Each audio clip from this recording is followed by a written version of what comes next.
Hi guys, we are Grand Theft Auto. Our group project is about implementing line tracking and intelligent stop on a real car.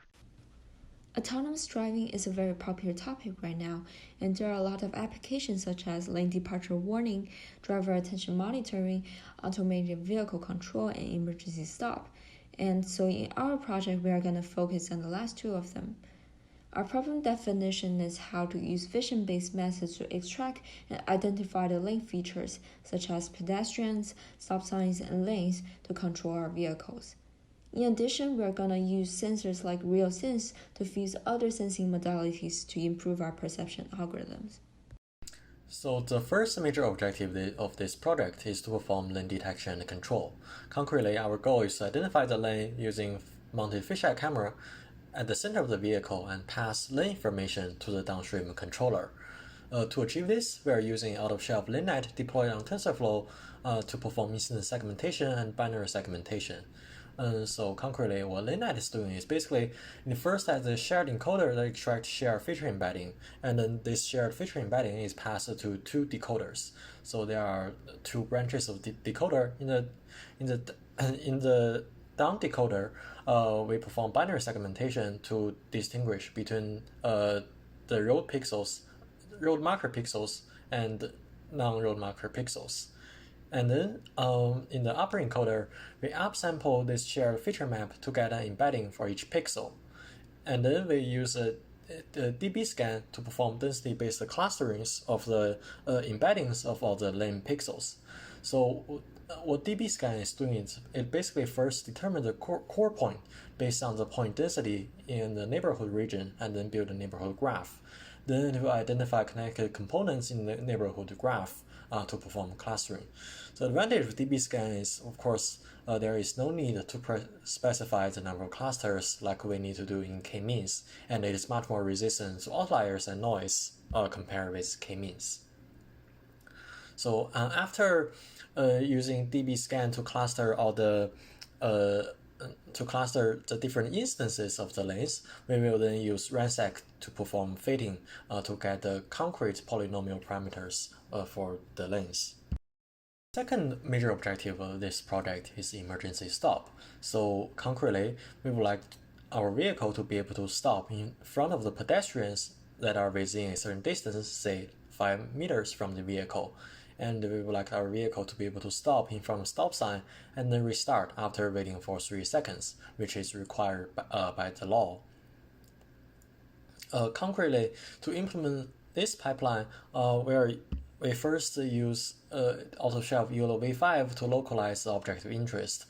From YOLO v5, we will be able to get bounding boxes of our object of interest, say stop signs and the pedestrians. However, if we just stop the vehicle whenever we detected any pedestrian or stop sign, this will render our vehicle useless. Because the YOLO model is capable to detect very small objects that could be very far away. So in order to increase the utility of our proposed method, we then fuse the stereo depth information from a RealSense sensor into the decision-making process. So basically, we first obtain both RGB image and the depth image from this RealSense stereo camera, and then we detect bounding boxes with YOLO from the RGB image, and then we calculate the depth of the bounding box. If the detected object is very close, we will then initiate downstream control process to maybe temporarily stop the vehicle, or like wait for the pedestrian and the stop sign. Throughout the course of the project, the most important thing that I've learned is, of course, the ability to combine simulation with real-world testing and to address the model reality gap. Without such ability, we would have to spend much more time on the real car to address those problems that should have been resolved and identified during simulation. The most exciting thing is, of course, to put together what I've learned in the class throughout the entire course into a pipeline that could be deployed in the real vehicle, and we have done so.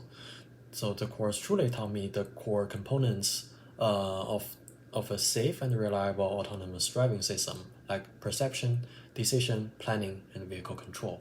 And our project won't be successful without those knowledge. Hi, this is Carrie. So from this class, I've learned the major components of safe autonomy, including perception and sensing that makes a vehicle to identify the information around it, and planning and control that moves the vehicle to where we want based on its environment status. The most exciting part about this course is that we're able to deploy our code on an actual vehicle to test it out. And thanks to the knowledge we learned in class, we're able to know where to adjust and improve our algorithms on based on the feedbacks of the experiments. And so through the conceptual knowledge in class and writing code to run simulations in our MPs and also running experiments with a real vehicle, I've gained a deeper understanding of how autonomy works in a bigger picture and have prepared me for diving into more details in this topic on my own. Hi, I'm Ethan, one of the group members in Grand Theft Auto group. I'm really glad to take this course and do this interesting project with my teammates. The course is brilliant, and I learned a lot of fantastic algorithms for autonomous vehicle. I like particle filters and the safety model for vehicle. I'm really excited about we truly implemented our algorithms on a real car and let the car driving by itself. The concept of safety model essentially help us with the project, since our project is mainly about intelligent stop in front of pedestrian and a stop sign. It's my pleasure to work with my teammates, and I'm looking forward to my future study about autonomous. Hi, my name is Garen. I'm one of the GTA group members. Our project is doing the self-autonomous vehicle, especially in the perception field. It is so excited to implement the code on the actual vehicle, and I learned a lot by doing this project.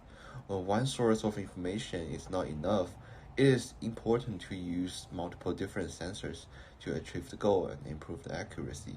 We not only use the camera image, but also the depth information from the real sense to detect the objects and react correspondingly. Thanks to the knowledge we learned in the class, we can use neural networks to process that information and send signal to our controller. In conclusion, this course is very interesting and paves the way for me to explore more in the field of the self-autonomous vehicle.